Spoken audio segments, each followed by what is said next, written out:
So yesterday we were discussing. I just want to chazer. We were discussing yesterday in the bottom of Sadi Gimel Beis. I will not be here tomorrow, unfortunately, or Friday. So I did get a replacement tomorrow and Friday. Rosh Hashem is a bris tomorrow and Friday. I just can't be here, but you're in good hands with Rabbi Chaim Leib Gross Mir Hashem from the Kollel. Okay, so the yesterday we said V'ika de Amrei. Those who say that what was a kasha? I'm not asking you about an Eid Echad b'Yevama, whether we believe in Eid Echad to marry a Yevama. That I'm not going to ask you because again, we already went back and forth yesterday and we said that you will listen. Fine. The question is, are we going to go that far? We're going to believe in Eid Echad to say you're mutter in general to marry somebody. We're going to believe in Eid Echad to say you're mutter to the Yavam. The question is, are we going to believe in Eid Echad to say that you are mutter l'shuk? It means there's a Yavam here, and the Eid Echad is saying that you're not married to the Yavam, or that you're not zakuk to the Yavam, and now you can go l'shuk. So Gemara says, we're not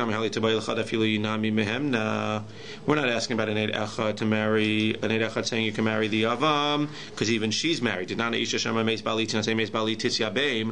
believed to say that I got to do Yibum, that there's zakuk Yibum. The question that we have is, do we believe in Eid Echad when the Eid Echad comes and says, you are not zakuk Yavam, either the Yavam died, or as Rashi says, Meit Yevamech, or Meis Ba'alef Akach Meis B'nech, or you're not Zakuk Liyavam because really your husband died before your son died, and you left the son, and therefore you're not Zakuk Liyavam. So we're going to believe in Eid Echad. Well, why is that a Shaila? My time of Eid Echad, because what's the reason of an Eid Echad? Mishum Demil said, Avide Ligluye lo Meshaker, Chanami lo Meshaker. Because if you say that we believe in Eid Echad because the Maisa and Eid Echad's never going to lie, because it's going to come out eventually if they're lying when the husband just shows up, so then over here we're going to believe the Eid Echad too. However, we said, or Dilma time of Eid Echad Mishum De'i Daiko Mitzvah. Maybe the reason for an Echad is that the person is going to go in and check. So that's why when an Eid Echad comes and says that your husband passed away, we let her remarry based on the testimony of the Eid Echad because of Maisa, she's going to go ahead and check. Why would we not believe in Eid Echad when the Eid Echad comes and says that your Yavam passed away? Why would we not believe them with the Zika of the Yavam? So we ended yesterday by saying, just like we said, there's a good possibility that you love your Yavam more than anybody off the street, and you're not going to do due diligence because you're happy to marry him, stam, because you have already a pre-existing relationship with him. The opposite is true also. We might not believe in Eid Echad who says that the Yavam died, and you therefore can marry L'shuk. All the cases today are talking about the Yavam dying, and you being able to marry L'shuk, which would be us if the Yavam was still alive. So we say over here that we might not believe in Eid Echad. Why? Because the only reason we believe in Eid Echad in a regular case is because you're going to go in and do your due diligence. But over here, it's possible that if the Eid Echad comes and says that the Yavam died, you're not going to do your due diligence. Why? Because you're going to run right to the street and you're going to say, I hate my Yavam, I'm not even going to do any due diligence, and I'm going to quickly get married in the street because I want to make sure that I don't ever have to marry that Yavam. So you're not going to do your due diligence either, and that's why we wouldn't, that's the other side of the coin, why we shouldn't listen to an Eid Echad when it comes to a Yavam. So we're going to answer today, we're going to try to go through different cases, or different proofs, as to whether we will listen to an Eid Echad when it comes to saying that you are mutter l'shuk. Fine. Amar lahu Rav Sheshes tini suha. Let me give you a proof that we do listen to an Eid Echad, or we don't listen. We'll see when it says that you're mutter l'shuk. Amru le meis ba'alecha v'yakach meis b'nech. So the Eid comes and says that your husband died and then your son died, and therefore what? Therefore, if the husband dies first, so you are not zakuk liyavam. So the Eid is saying that you're not zakuk liyavam, the case that we're looking for here. And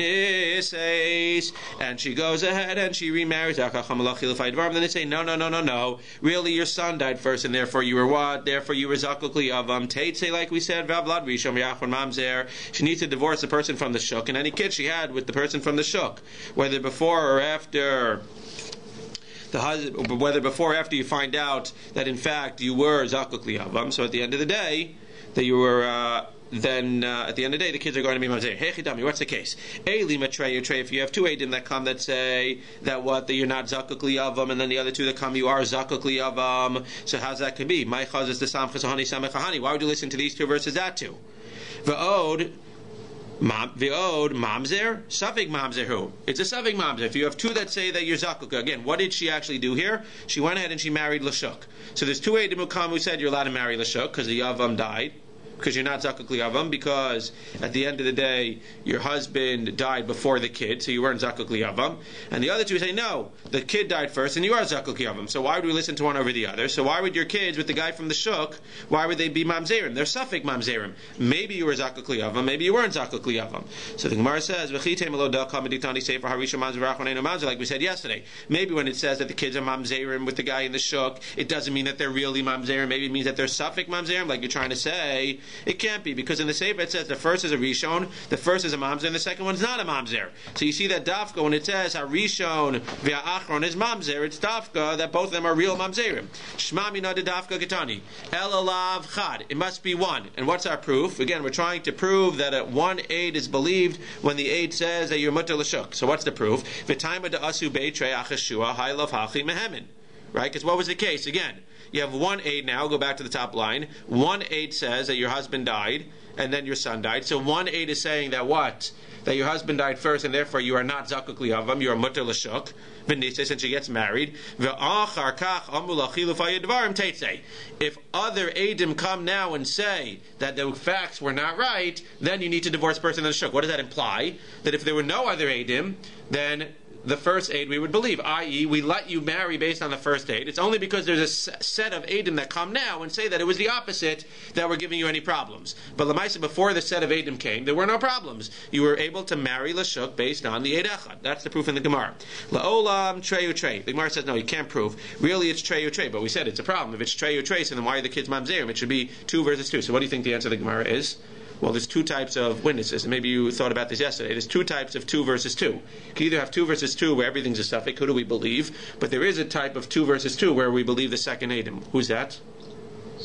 Eidei Hazama. Says the Gemara, the Eidei Hazama hachanami beidei Hazama. You're right. If it was just a case of 2 saying you're mutter l'shuk, and then 2 saying you're asur l'shuk, so ein hachanami, the kids are not going to be mamzerim, they're going to be savig mamzerim. What does it mean that it says in our Mishnah that they're mamzerim, which you tried saying was a case of Eid Echad, which we're saying it doesn't necessarily have to be a case of Eid Echad, again, because we're trying to prove, and therefore we don't have a proof. Why is it possible to say that the kids are dafka, definitely mamzerim? Because the cases where 2 people said you can go l'shuk. 2 Eidim who were Eidei Hazama said no. Really what happened was you weren't allowed to go l'shuk, because really Lamaisa, you weren't allowed to go to shuk because your son died first and then your husband. Why are we believing the second set of Eidim? Because the second set of Eidim are Eidei Hazama, who are not just saying that you were zakuk liyavam. They're saying that the first Eidim were with us, imanu hayidem, like in Makos. And when you have Eidim that come and say, not just against what the first Eidim say, but lemaisa, that the first Eidim are actually lying because they were actually with us, then you believe the second set of Eidim. And therefore, in this case, all of the kids are mamzerim. But again, we don't have a proof that we're going to believe in Eid Echad when they say that the Yevama is mutter l'shuk. I'm sorry. The second set of Eidim make the first set of Eidim zomin. Right. But they're not really saying that the case of which order the son or the father died is true or not. Well, they are. They're saying both. No. Amrulo meis ba'alech ve'alkach meis b'neich v'niseis. We're going back to the top line. What's the metzius of this case? We tried setting up as a case where the 1 aid came and we believed the aid, then 2 aidim came and we didn't, and then we had to reverse the aid echad. But we said lemaisa, we see that we believed the aid echad originally. Now we're setting up the case that amru la meis ba'alech on the first line, that 2 aidim came and said your husband died v'akach meis b'neich v'niseis, and therefore you're mutter l'shuk, and she married based on those 2 aidim. V'achakach amru la, then 2 other aidim come and said chilu fayudevarim. They said 2 things. First of all, they said that the first aidim are lying and they were really with us and they don't know what they're talking about. And not just that they're Eidim Zomimim, but Lamaisa, the Metzias of the case is wrong. And Lamaisa, the Metzias of the case is that really she was not Mutter L'Shuk because, in fact, the son died first. How do they know that? That's what they're testifying. They're testifying, we were there. The second set are saying, we were there. They're saying, we know the Metzias. Again, you're getting confused because the second set of Eidim are not just postling the first. The second set of Eidim are postling the... Again, if the second set of Eidim are just saying... What? They could have said, it happened on Tuesday, and you were here on Tuesday. He really died on Wednesday, and we were there when he died. They're coming and saying 2 things. They're coming and saying that the Metzias of the first set of Eidim is wrong. The Metzias of the first set of Eidim who say that you were allowed to go L'Shuk because this husband died first, that is false. You don't know that because you weren't around. You were with us when the information came in. We were all together, let's just say, to make it simple. The 4 of us were together, and when the information came in, we found out, or we saw with our own eyes, the four of us saw that Lamaisa, or we heard Lamaisa that what? That the Baal died second. So they're basically saying that what you testified is false. They could say, well, you testified as false, but Lamaisa, the din is that by Eidei Hazama, when we're saying that you were with us at the time, so Lamaisa, we're going to believe the second set of eight. Let's just read Rashi, see if it's a little bit clearer. Sha'achronim hezimu es harishonim, ve'amru imanu hayisem. So I think the way that you're explaining it is probably the easiest way to explain it. That they're coming and saying that we saw that the Baal died and then the Ben died on Tuesday. The second set of Eidim are coming and saying, no, you were with us on Tuesday. You never saw that happened. And in fact, on Wednesday, we saw that the son died and then the Baal died. That would be the easiest way to explain the case. So therefore, they're being Zomem the first set. We throw out the first set, and now we're Dafka only believing the second set. But if you have one set that says that on Tuesday the Baal died and then the son died, and another set that says on Wednesday or even on Tuesday the son died and then the Baal died, then we have a suffix. We don't know who to believe. It's Dafka because they said that you were with us on Tuesday and you're lying, plus the fact that now they have testimony to the opposite, right? Because there's two parts here. There's the making them the Zomem, and it happens to be that in this case, not only are they making them Zomem, which is the classic case, they're also now part of the Eidos. And they're testifying to the exact opposite. So now that's the case over here. That's why the kids are Mamzerim. But again, Lamaisa, we don't have a proof about an Eid Echad. We say suffix that rise to the Chomer in terms of Mamzeris? Well, it sounds like not. It sounds like over here that it would be a suffix, and the kids would be suffix Mamzerim. I don't know. Maybe suffix Mamzerim, we would say Lamaisa would be L'chumra, and therefore they wouldn't be able to marry. I don't know. But Lamaisa would just, fine. So there's the first proof. Fine. So we got rid of that. Let me bring you another proof that, again, what are we trying to prove? That we believe in Eid Echad when the Eid Echad comes and says that the Yevama is mutter to go l'shuk. Tashma. A woman is not believed, for our purposes, let's just use the first case, a woman is not believed to say that my Yevama died so that I could go l'shuk. Exactly the case that we're looking for. My Yavam died, the guy that I was zakuk the Yavam, he died, and now I can marry l'shuk. Again, we're not looking for the Isha, we're looking to see whether we believe the Eid or not. She's also not believed to say that my sister died, and I can now marry her husband. Because again, she can marry the sister's husband after the sister dies. He nihi delo mehimna, so the Gemara makes a diuk. We don't believe her to say that her Yavam died and she can marry l'shuk. Ha'id echad mehemin. But in Eid Echad, we would believe to say that the Yavam died and she can marry l'shuk. Uletamecha, whoa, not so fast. Ema seifa, because if you're going to make that diuk, then you have a problem with the seifa. Because the seifa says, Eina ish neman lomar meis achi sheyaveh mes ishto. A man is not believed to say, my brother died, and now I have to do yibum with his wife, or I can do yibum with his wife. Velo mesa ishti sheisha she'asas achota. And a man is not believed to say that my wife died, so that I can now marry her sister. Hu nihu delo mehemin. He's not believed if you make the same diuk. Ha'id echad mehemin. But one aid is believed, but that's not true. We don't believe one aid when an aid says, right? We only believed one aid by a woman so that she won't be an aguna. But we don't believe one aid to say that this man died so that the other brother can do yibum. We don't believe one aid to say that this woman died so that this man can go ahead and marry the sister. If you're going to make that diuk, then that diuk's false. Because if you're going to make it in the ratio, you need to make it in the sefer. And the diuk in the sefer is not true. We would not believe in Eid Echad in those cases where they would come and say what the husband said. It's very interesting. I'm just going to say it outside. We'll read it again in a second. But I'll say it outside for a second. The Gemara is going to say that basically you can only make an inference from something if the thing that you said wasn't necessarily needed 100%. What the Gemara is going to say is that once you're telling me that you dafka need this din of Ein ha'isha ne'menes lomar, etc., for a specific reason, then you can't make any diyukim based on that. So let's see, what do we need it for? So we need this Mishnah for Rabbi Akiva. Why? What does Rabbi Akiva say? So let's see. Rashi, Ella on the 3 lines down in the Gemara. Ella lo tidok minei ha'eid echad mehemin. Why? Dihi gufa itzterech lashmina and delo mehemne. We needed to tell us that Yidafka don't believe the Isha. That means we have reason to believe that you would believe the Isha. Why? Because what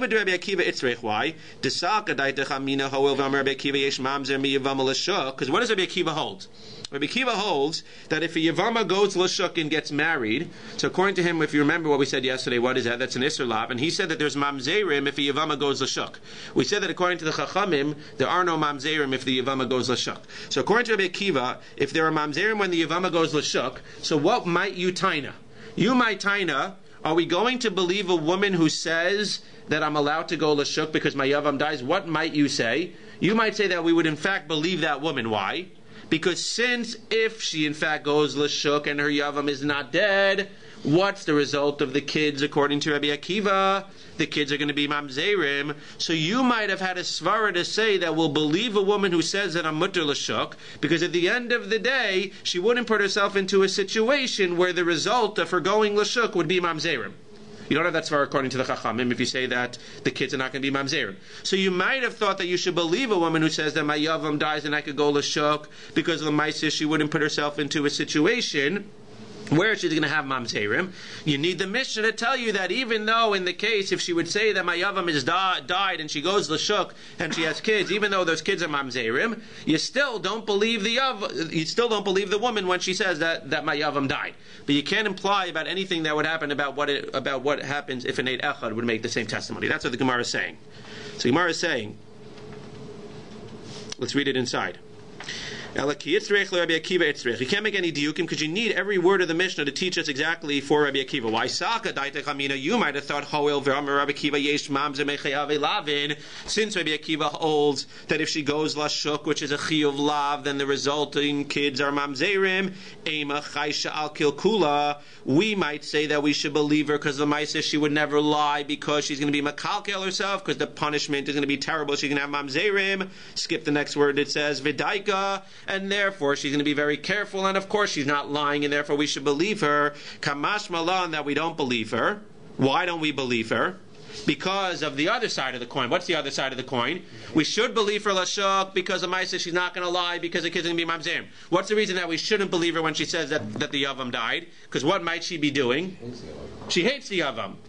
So you're right, you have the svara to say that maybe we should believe her, but we have the other side of the coin that says maybe she is willing to take a chance with the mamzerim and to lie, because Lamaisa, she hates the Yavam so much, the last thing she wants to ever do is marry him, marry Esav, right? So therefore you need the Mishnah to say that the Isha is not Ne'emenes to go Lashuk, because you have svaras to say that she should be believed, because she wouldn't put herself in the situation where the kids would be mamzerim, but since you also have the other side of the coin that she might hate the Yavam and she's just trying to get out of it, therefore you don't believe her. If you don't believe her, you need the Mishnah to teach me that, but you can't make any diyukim from the Mishnah what the din would be if it was an eid echad who came and said that the Yevama is mutter l'shuk. Well, she doesn't have She had to to refuse, couldn't she? Yes, exactly. Can't she refuse? She doesn't have to marry him. Yeah, that's true. It's only with her consent. So if she hates him, she'll get chalitza. Then she can marry out.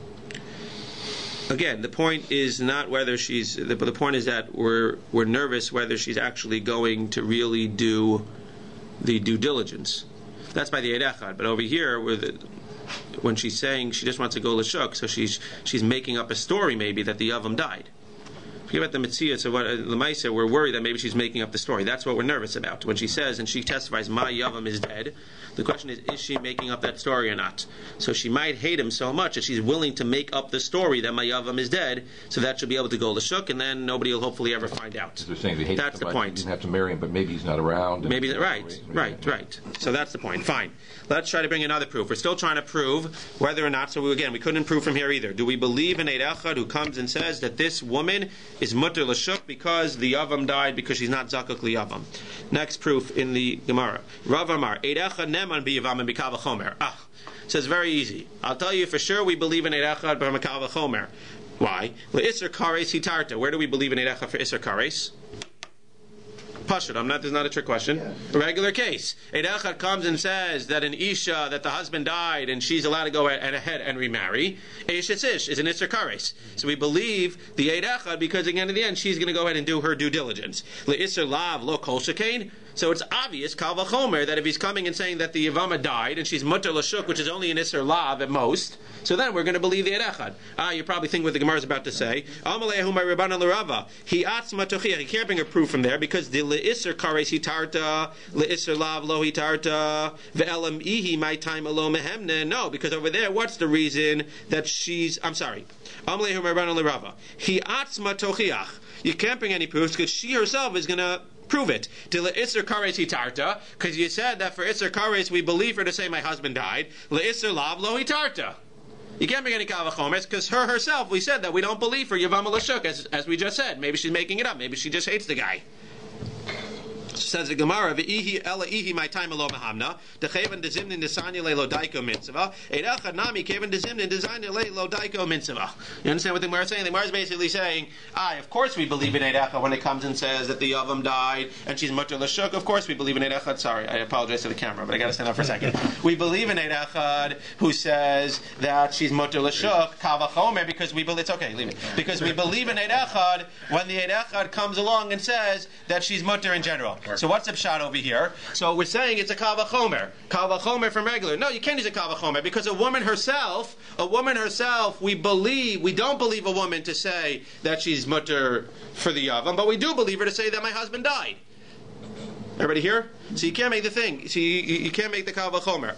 Kal V'chomer, we believe in Eid Echad. For an Isser Kares, we should believe for an Isser Lav. No, because we believe the woman for an Isser Kares, and we don't believe her for an Isser Lav. Why don't we believe her for an Isser Lav? Because besides for the Kal V'chomer, we have another side of the coin, and the other side of the coin is that Lamaisa, she's not going to check it out because she might actually hate the Yavam. Therefore, we don't believe her when she said that my Yavam died, and of course, we're not going to believe the Eid Echad when it says that the Yavam died because Lamaisa, the woman's not going to check it out because she might hate the Yavam and be willing and hopeful to go ahead and jump out of the Zika to the Yavam. Zeb Midrash Darash Rabbi Elazar ben Masir. So what did Rabbi Elazar ben Masir say at the end of our Mishnah? He said that when the pasuk says on Sadi Beis Amud Aleph on the bottom, he said that when the pasuk says V'isha grusha me isha, that when a person gets divorced, so we said V'lo me isha eno isha. Right? We said in the case where the second guy doesn't have to necessarily give a get, and he gives a get, it's like somebody off the street giving a get. If a random guy gives a get to a woman, then she is now still mutter to a Kohen because Lamaisa, the get that he gave was nothing. Just like the get from the second guy, again, in the case that we spoke about, is nothing. So he says, very fascinating, the same line that we had yesterday in a totally different context. Amar Rav Yehuda Amar Rav, Havalei l'Rabbi Elazar l'midrash bei marganisa v'darash bei chaspa. You should have made a pearl, and you went ahead and made a drasha on a shard. Again, what did you interpret the pasuk to say, Visha Gusha Meisha? You interpreted that pasuk to say that if a random person off the street gives her a get, or a person that's not supposed to give her a get gives her a get, so then Lemaisa, she's allowed to still marry a Kohen. He said, I have an even better thing you can learn from that pasuk. My Marganisa, Detanya, V'isha Gusha Meisha. What does it mean that only a person who is Gusha Meisha, Afilon is Garsha Ela Meisha, Psua Lekahuna? Even if she's only divorced from her husband, she's Pasua Lekahuna. What does that mean? So Rashi explains, Lonis Garsha Ela Meisha, Kigon, you have a really mean husband. What does he do? Shekasav la get ve'amar la hareya megureshim mimeni. You're divorced from me. However, v'iyah mutera l'chol adam. But on condition that you can't marry anybody else. Lo nisgarsha zu legamri ela meisha nifrada. So this lady is not divorced in the real sense of the word, because the real sense of the word means you're divorced from this guy, now you're mutter to anybody. So you might say that over here, since it's a special case where the husband divorced her, but she's still not mutter to anybody else, now if he dies, was she a divorce? Is she a divorced woman or not? So one might argue that she's not a divorced woman because it wasn't a real divorce, and therefore when he writes this get and he gives it to her and says you're megurish from me but you're not mutter to anybody else, one might say that she's not a divorced woman and she can go ahead now and marry a Kohen. The pasuk says v'isha grusha meisha, even if she's just grusha meisha, but still usher to the rest of the world, she's still considered to be a grusha, and if he dies now, then she's still not allowed to marry a Kohen. Why? V'hainu reach haget deposel dekehuna. You hear what he's saying? So he's saying over here, Visha grusha meisha. Anybody get that or no? Should I say that again? Got it? Fine. The pasuk says Visha grusha meisha. That a woman, I shouldn't ask, I don't know why I ask. Visha grusha meisha, then I can just move on. Visha grusha meisha. A person who is divorced, a woman who is divorced cannot marry a Kohen. So what did we say over there? We said it only means a woman who's divorced from a real divorce, but a woman who just gets a get from a random guy off the street can marry a Kohen. That was laheter. Now we're saying you should really be learning the pearl. The real way to learn it is le'isser. is as a chumrah. What's the chumrah? It says isha grusha meisha. What happens in the following case, where the husband comes along and gives her a get and says, "You are megarish from me, but you are still usher to the rest of the world." If I come to you and I say, "What's the halacha now?" He dies. Was it a get or not? Was it a get or wasn't it a get? No. So you might tell me it's not a get. Because what? Lamai says she's still usher to the rest of the world. It's not a real get. If he dies now, she is not considered to be a divorced woman, and therefore she can marry anybody, even a Kohen. Comes along the pasuk, which is what we're learning here, l'chumra, and says v'isha girusha me'isha. If a woman is divorced from a husband, even if it's only from the husband, and she's still not mutter to anybody else, still she is going to be usher l'kohen, because if the husband dies now, even though if I asked you, like I asked you 5 seconds ago, is she a divorced woman, you would have told me no. The pasuk is teaching me v'isha grusha me'isha. She is considered to be a divorced woman, and even though he gave her this get with the condition, when he dies now, she is a divorced woman, and she cannot marry a kohen. Because of reyach. That's the pshat. Because there's a reyach of the get here. Because even though it's not a real, it is a get. So she's not really a divorced woman because it's not the classic divorce, but it's close enough to a real get that it's considered isha girusha me isha. Because again, the pasuk means isha girusha me isha. A woman is divorced from a man, and i.e., she's mutter to everybody else, she can't marry a Kohen. It's teaching me, don't learn like that. Tell me, even if it's Isha, Grusha, Meisha, even in this wacky case, where it's Isha, Grusha, Dafka, Meisha, but still usher to everybody else, even in that case, she's usher to the Kohen. But it's just words. It's not, doesn't have any meaning. But they're being medayik the words. They're saying it's close enough, it has no meaning. It does have meaning. What do you mean? She can't marry anybody else. Lamai says she can't be with him, and she's not with him, and she's not with anybody else. She's not with him, maybe. But she can't marry anybody else. She can't marry anyone else because she's married, not because she's divorced. Right, but it has a reyach haget. But it's close enough, it's similar. That's what the Gemara says. The reyach haget, it's a pasuk. You can't argue. They're making the drush up on the pasuk. Isha, Grusha, Meisha. I mean, you can argue, but you're not going to get too far. I don't get the drush. That's the drush. It's saying Isha, Grusha, Meisha. Even though it's not the full-fledged divorce in the sense that you understand usually, Isha, Grusha, Meisha, she's still going to be considered a Grusha vis-a-vis the rest of the world, and therefore she cannot marry a Kohen. Earlier Gemara that said the opposite of that. What? I thought we had an earlier Gemara that said that if he makes a condition which is unfulfillable, then that it's not considered. Why is that not unfulfillable? He can do whatever he wants. He doesn't have to give her a get in the first place. It's not unfulfillable. He made this crazy condition, but it's not unfulfillable. He didn't have to give her a get. Let's just go by, yeah. You can't say that you're divorcing me and you're also to the rest of the world. So he can. Obviously he can. He may. Earlier Gemara that said that. Fine, let's go on. We got to go. Mishnah. Daf Yomi. Mirtz Hashem. 7 years from today.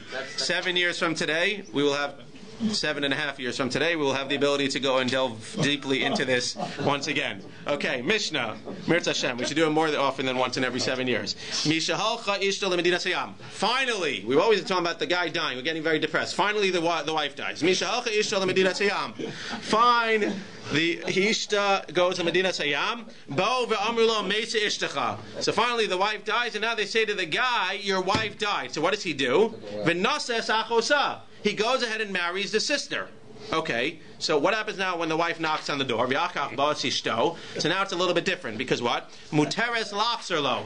He's allowed to go ahead and take back his wife, because what did he do with the sister? It was us of him to be with the sister, but lemaisa, it's not like the case of a woman, where she was an eshes ish, where she was mezaneh, or even though it was bishogeg, aser leba'al u'leboel, at the end of the day, a man can have 100 wives, and over here it was us of him to be with his wife's sister, but at the end of the day, when the wife comes back, he can go back to the wife. Umutter bekrova shniya, and he's mutter to the krovim of the sister, and therefore he can marry theoretically her daughter. Ushniya muteres bekrovav, and the sister can marry all of his krovim. V'meisa rishona mutter b'shniya. Now, if his wife actually dies, now that she shows up, so now he's mutter to marry the sister, because again, he's not usher just because he had an illicit relation with her.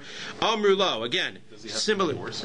No, that's what he's saying. It was never a marriage. So it's not clear. It's not clear here. It's not clear here whether he has to even divorce her or not. It sounds like it wasn't ever a marriage, and it never went through. Because again, it wasn't a marriage vis-a-vis the woman either. When the woman did, it wasn't a marriage either. Why did we make him give the get the second guy? We had that a few days ago. Because you don't want to get confused, and people are going to think that they were actually married, and a woman can go out without a get. So that's why we made her give a get. get. But even by the woman, the second marriage wasn't a marriage. The Kedushin was not Tofes.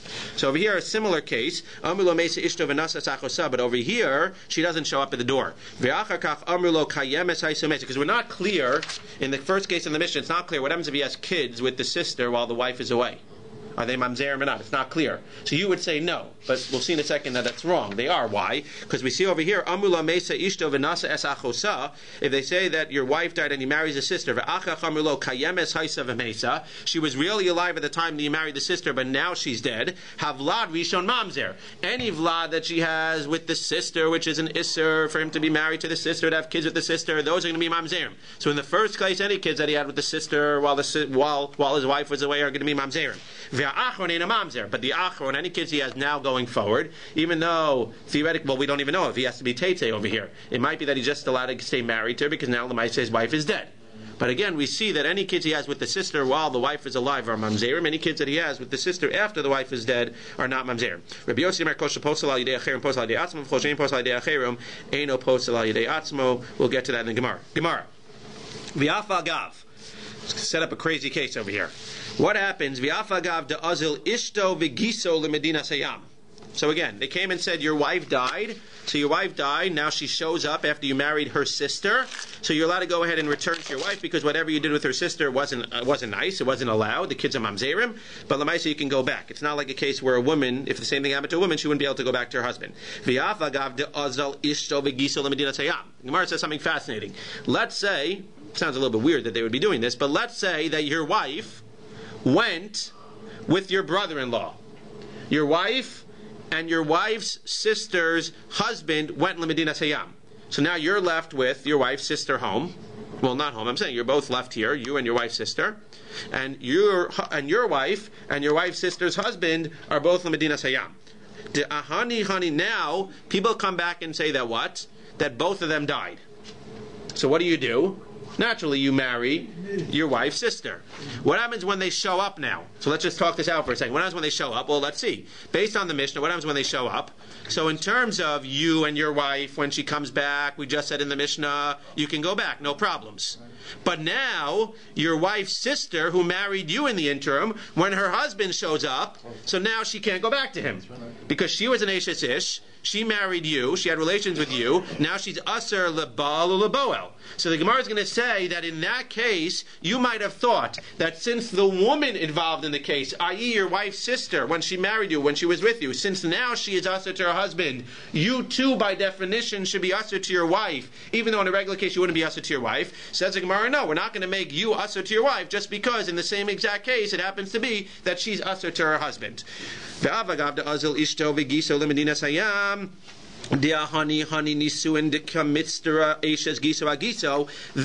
nisuin that you had with your wife's sister worked to the extent that now she is going to be usher with her husband, your brother-in-law, when he comes back. Even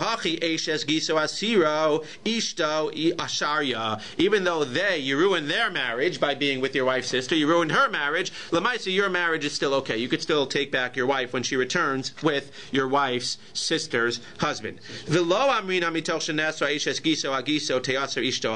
Fine. That's what the Gemara says in that case. Now we're going to say that this whole case is not like Rabbi Akiva. Rabbi Akiva holds that you need to give a get even in that case. Very interesting. Rabbi Akiva holds you need to give a get. Titania kol arayo shebetorein tzvichos hemenu get chutz me'eshes isha nises al pi bezdin. We said before that the only case that you need to give a get is that case that we said before, where a woman is home and the Baal goes to Medina Sayam, and then an Eid Echad comes and says that the Baal died. So we said what? So she remarried. So now we said she needs gittin from both of them. Why does she need a get from the second one? Lamaisa, it wasn't a real marriage, because if we don't give a get from the second one, then people are going to think that she was married to the second one, and the Isha could go out without a get. For Rabbi Akiva Mosif, af eshes ach v'achos ishta. He adds eshes ach and your wife's sister. V'kevan de Amar Rabbi Akiva ba'iget, memela itzara aleh dehavi le'achos girushaso. Very fascinating. He holds that by your wife's sister you also need a get. Again, what's the case over here? Let's see Rashi. Delok Rabbi Akiva, Rabbi Akiva kevan de bayahach gita minei. He holds that the sister needs a get. Havile ishto achos girushaso. Again, it seems like it's only according to Rabbi Akiva that in this case, where again you married the wife's sister, and now your wife comes back and her husband comes back. So in general, when the husband goes away and then he comes back, so that woman, let's just talk this out for a second because it's very complicated. When a woman is here, I'm sorry, I forgot. When a woman is here and the husband goes Lamedina Sayam, and the husband dies, or we think he dies, and she gets remarried, and now the husband comes back, so she needs to divorce both of them, and she needs to get even from the second one, not because she really needs to get from the second one, she's never married to the second one, but because people in the street might say that she's going out without being married. What happens in this case? So in this case, she marries her brother-in-law. She marries her sister's husband. Now, her husband goes to Medina Sayyam. When the husband comes back, and we see that the husband was alive the whole time, should this woman need a get from this man? Forget about the fact that his wife was there also and he's going to remarry his wife. Forget about that aspect of the case for a second. Should this woman, his wife's sister, need a get from him now? Well, we said she's going to be usher now to her husband who came back and to this guy, the wife's husband, the sister's husband. But should she need a get from this guy?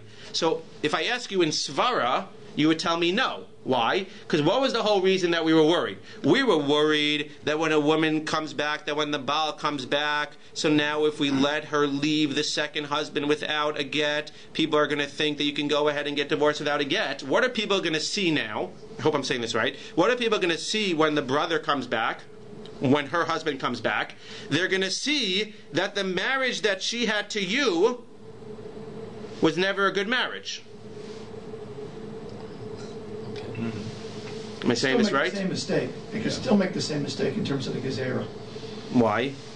Because they're not going to look at the other side, the husband's side. They're going to still say, she left without a get. One second. Let me just read it inside of Rashi, because Rashi explains it. I was trying to say it outside Rashi. Let's see if we can read it inside Rashi. V'hasha salka daitach afilu nesuas echav v'shama shemes v'yavma uva achav bayaget v'chein b'chosishta v'taima lo yadinan dehacha leka lemeimar girsha zeh v'nasa zeh. Over here, it's impossible to say that this husband divorced her and she married. Shafilu girsha bale in kedushin shazeh tov sinba. Right.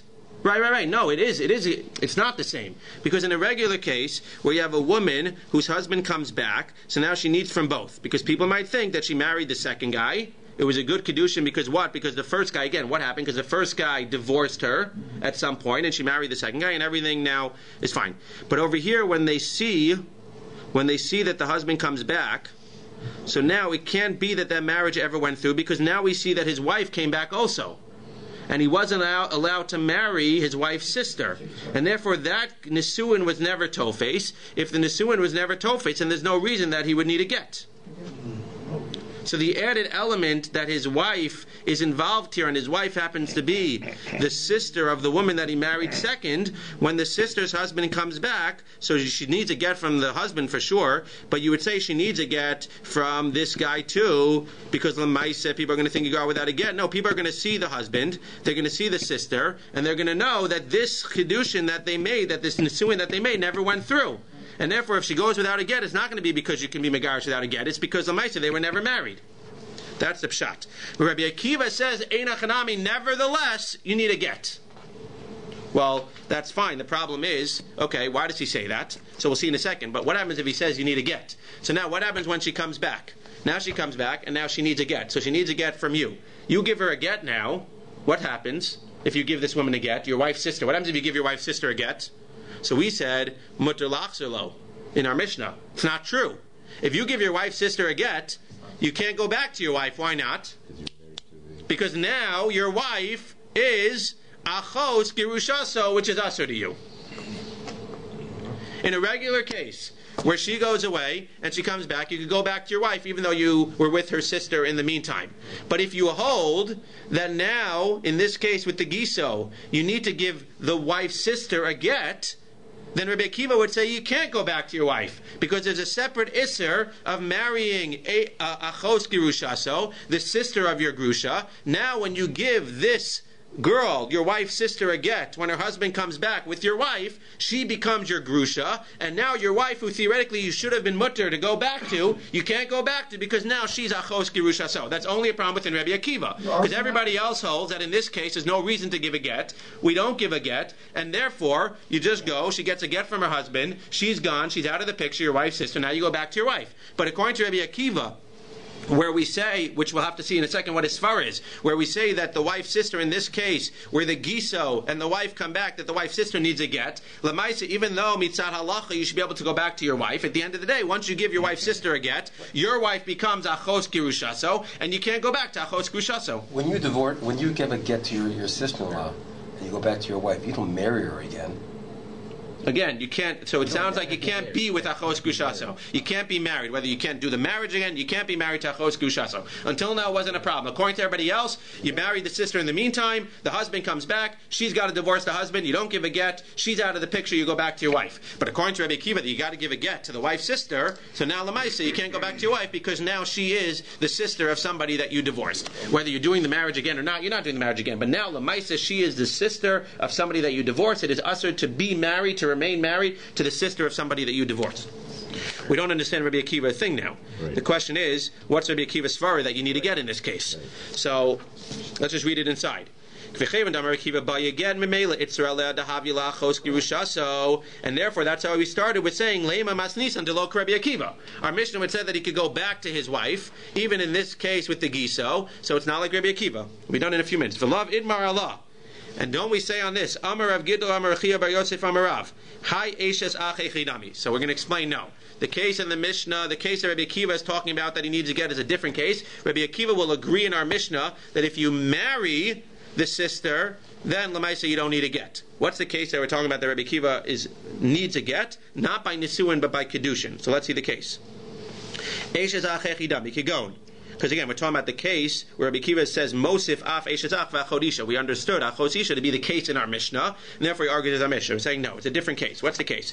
Kigon shekidesh achav eshaisha v'halach l'medina sayam. It's not a case where you married a sister. You did kedushin with a woman. She goes to Medina Sayam b'shama shemeis echav, and you heard that the brother died. V'amad v'nasa es ishto. So your brother did kedushin. He goes to Medina Sayam. Now you heard that he died and you married his wife. What's this? A classic case of ibum. So your husband did kiddushin with a woman. He goes to Medina Sayam. You heard that your brother died. Your brother goes to Medina Sayam. You heard that he died. You go ahead and you marry his wife. But he only did kiddushin with this woman. To Amri Inshi, what are people going to say? Hachkama t'nahava le b'kiddushin. People are going to say that the kiddushin that the brother did was only a kiddushin al tanai. It wasn't a real kiddushin. It had some stipulations to it, and the stipulations were not met, and therefore she was never mekadesh to him. V'hai shaper nasiv. And now when they marry the brother, when the brother marries his wife, it's a full-fledged marriage.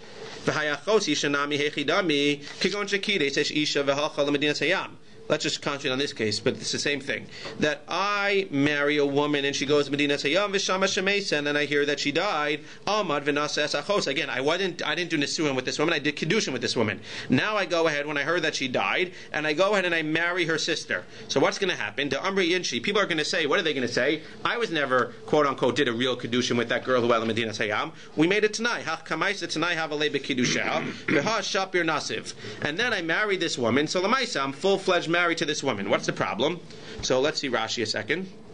The Amri Yenshu ki chazu le'aros kama Amri midininsiva achua tanah v'le lekama b'kiddushin v'lo niskayim v'habasra shapir nasiv v'mapik la below get. So now if we let you divorce the second one without a get, fitting it back into our Mishnah, what's going to happen? Nimsa eshes nires yotze below get. If you did kiddushin, again, just fit it back into our Mishnah. If you did kiddushin with the first one, and then you did nisuin with the second one, so then one might argue that in the case of kiddushin, you need to so that the kiddushin was really nachal because there was a tanai, and therefore lamaisa you were really married to the second one, and that's why according to Rabbi Akiva you need a get in the second one. Right, again, we didn't understand why Rabbi Akiva is making you get a get. In the case where your Giso goes to Medina Hayam, let's just go back into our Mishnah and say it outside. In the case where the Giso goes to Medina Hayam and the Giso goes with your Eshet. So your wife goes and your brother-in-law goes. So you go ahead and you marry your wife's sister. So we don't understand why, when your brother-in-law and your wife come back, why do you need to give a get to your wife's sister? Lemaisa, people are going to see that you were never really married to your wife's sister because you were married to her sister. And at the end of the day, people are going to say you don't need a get, and therefore it makes sense that you shouldn't need a get. So why does Rabbi Akiva say you need a get in that case? Rabbi Akiva is saying you need a get not in that case. He agrees. In that case, you don't need a get. And therefore our Mishnah, which is that case, can be like Rabbi Akiva. You don't need a get in your mutter to her relatives. What's the case that Rabbi Akiva is talking about that you need a get, which other people might actually agree to? The cases where you didn't do nisuin with the first woman. You did kedushin with the first woman. So you do kedushin with a woman. She goes lemedina sayam with your brother-in-law, and now you marry her sister. So what are people going to say? People are going to say, so now when she comes back with the brother-in-law, you really don't need a get, we said. Why do you need a get in this case? Since you only did kedushin with her before she left, so people are going to think that you were never really married to her, and if we let you get divorced from her without a get, people are going to say, how can you get divorced without a get? You were never married to the sister because it was a kedushin only, and the kedushin was al tanai, and therefore we're going to require specifically in this case where you did kedushin with the first one who goes to Medina Sayam, and then you marry her sister, and then they all come back. In that case, I hear that we need to give a get because people are going to think you were never married to the first one. Therefore, the second marriage went through, and if the second marriage went through, then obviously you need a get. But Rabbi Akiva will agree that in the case of the Mishnah where you married a woman and she goes to Medina Sayam with the brother-in-law, and then she shows up with the brother-in-law, so he agrees that you don't need a get because at the end of the day, everybody's going to see that you were married to her sister. Lemaisa, the marriage never went through, and there's no reason that you need a get, and therefore you're allowed to go back to your wife, and therefore you don't need a get because it's not grushas achoso. And it's only in the case where you were mekadesh, a special case where you were mekadesh the girl who went to Medina Sayam, and then you married the sister, and then they all come back. In that case, you need a get. In that case, you need a get because at the end of the day, people are going to think that the kedushin was not a real kedushin, and lemaisa, you're married to this girl, and if we let you go out from the second wife without a get, then we're going to think that you can divorce somebody without a get. Ela nisuin mi'ika lamemar tanaha v'lei b'nisuin. There was no tanaim. You don't make tanaim by nisuin, and therefore Rabbi Akiva will agree with our mission in the case of nisuin. Let's just finish up here. Amar le Ravashi l'Rav Kahana. A little bit complicated, but we'll finish. We have 5 more minutes. Amar le Ravashi l'Rav Kahana. Rabbi Akiva. List what? Where do you get 5 more minutes? You can go. I'm going to keep going. The camera says I have another hour to go. Amar le Ravashi l'Rav Kahana. We make up time. When we're learning in the base medrash, it's like a casino. There's no clock. Amar le Ravashi l'Rav Kahana. There's a watch here. There is a watch here. I don't see it. Amar le, the camera can't see the watch. That's for sure. So they don't know there's any clock in the room. Amar le Ravashi l'Rav Kahana. Rabbi Akiva listnei nami chamoso. Let's go back to our Mishnah a second. Fascinating. Let's go back to our Mishnah. Misha halcha ishto lemedina sayam. Your wife goes to Medina Sayam, then they come and say your wife died. And you go ahead and marry her sister, and then your wife comes. So what do we say? You can go ahead and you can return to your wife. Fine. If it's Rabbi Akiva, we'll see in a second why. If it was Rabbi Akiva, the Mishnah's example should not have been that you married her sister. It should have been that you married her your mother-in-law. That you married your wife's mother. Why is that a case? So let's see. Listnei nami chamoso. Is that the alarm that cheers over? That's a phone call. Okay, it's a phone call. Listnei nami chamoso. So the Mishnah should have said, you're chamoso. Why? De hashamina leilu Rabbi Akiva. Because we learn according to Rabbi Akiva, de amar chamoso liachar misa la b'sreifa. In general, the halacha is that you cannot marry your mother-in-law even after your wife dies. Baruch Hashem. You can't marry your mother-in-law even after your wife dies. Yeah. Rabbi Akiva holds that after your wife dies, you're allowed to be with your mother-in-law. So if Rabbi Akiva holds that after your wife dies, you're allowed to be with your mother-in-law, then it's exactly the same case as what? It's exactly the same case as being with your wife's sister. That after your wife dies, you can be with her sister. But since he's the only one who holds that, if you want to teach me your chiddush, Rabbi Akiva, then the example of the Mishnah, according to you, should have been what? It shouldn't have been a case where the Isha went to Medina Sayam, and they said that she died, and you went ahead and married your sister-in-law, her sister. If you want to teach me your chiddush, Rabbi Akiva, then the case of the Mishnah should have been that your wife went to Medina Sayam, you heard that she died, and you went along and you married her mother, because at the end of the day, you hold, Rabbi Akiva, that after she dies, you're allowed to marry her mother. That's what the Gemara says. Listen, nami chamosa, dashamin le Rabbi Akiva, damar chamosa lachamisa la b'sreifa. So the Gemara says, where do we see that Rabbi Akiva holds you can marry your mother-in-law after death? Maybe we should stop here. Detanya, ba'esh yisrefu osel v'yeshen. The Gemara says, v'ish asher yikach es isha v'yesima. If a person takes his wife and her mother, zima hi ba'esh yisrefu, then it's a zima, it's disgusting, and you have to go ahead and burn who? Osho v'yeshen. Her and them. Well, who's that? Ba'esh yisrefu osho v'yeshen. Oso v'yesachas mehen, Divi Rabbi Shmuel. It can't be him and both of them. What did the wife do? Lamaisa, you married the wife, then you married her mother. Why are you going to burn the wife? What did the wife do? You married the wife. That was beheter. No, you burn that one and both of them. Now again, it can't mean the wife, because what did she do wrong? So let's see what it means. Bishlama la'abaye. I understand la'abaye de amar mishma uz dor shenika benayu. What does Abaye say that they're arguing about? Abaye says that they're arguing from the mashmo sadorshin. The Rabbi Shmuel savar chadik, siv Rabbi Akiva savar tartik, siv shapir. I'll say that outside because I don't have a lot of time. But Rabbi Akiva, Abaye says that what Rabbi Akiva is holding is we're talking about the grandmother as well. You thought that was bad. We're talking about the grandmother also. The question is, it's usher to marry the mother-in-law.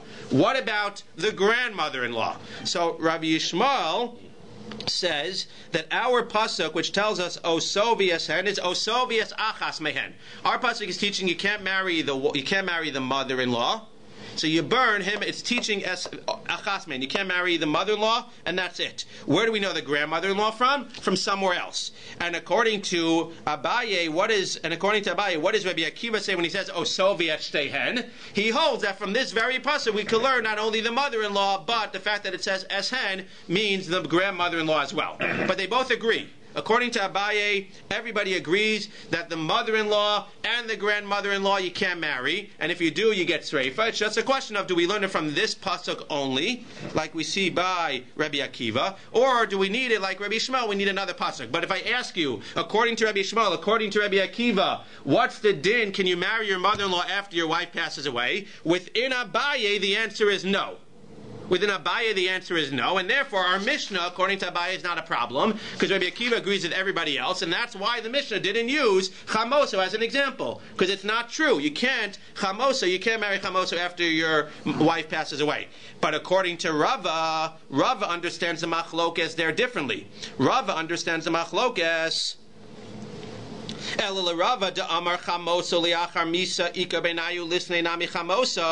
Rava understands over there that according to Rabbi Yishmael, when it says bisreifa dachamar oso v'yas achas mehen, what does that mean? Oso v'yasen achas mehen afilu ein shtein kaimas. I'm reading in Rashi. Even if both of them are not alive, even if only one of them is still alive, kigon shemesa ishto v'nasas ima saraf. So he's learning osovias hen. When Rabbi Yishmael says osovias achas mehen, he means that even if only one of them is still alive, i.e. even if your wife passes away, it's still usher to marry the mother-in-law. And what does Rabbi Akiva learn? He learns osovias hen. It's only if what? It's only if both of them are still alive. But if your wife passes away, then you're allowed to marry your mother-in-law. That's how Rava is learning. So again, within Rava, the Amar Chamosa Chamisa Ika Benayu, listening Nami Chamoso. Within Rava, Rabbi Yishmael would hold Osovias Achas Mehen means that even if the wife passes away and there's only Achas Mehen left, only the mother-in-law is left, you still can't marry the mother-in-law. And according to Rabbi Akiva, that he's learning Osovias Shtehen, he learns that it's only an Isser when it's Osovias Hen. It's only when it's Osovias Shtehen, when both of them are alive. But when the mother-in-law is only one alive, you can marry the mother-in-law. I.e., after the wife passes away, you can marry the mother-in-law. If Rabbi Akiva really holds that according to Rava, then what? Then our Mishnah should say chamoso instead of achoso, because it's a bigger chiddush. Says the Gemara, we'll end with this. Amarle nihi demiyata krame streifer. You're right. Within Rabbi Akiva, if you go ahead and you marry your mother-in-law after your wife passes away, you don't get streifa, because it has to be osho v'yasen. It needs to be dafka when shtein are both alive. If you marry your mother-in-law, if you're with your mother-in-law when your wife's alive, you get sreifa. But if you're with your mother-in-law after your wife dies, you do not get sreifa. So what does he mean? Me'isura mi'miyatakra.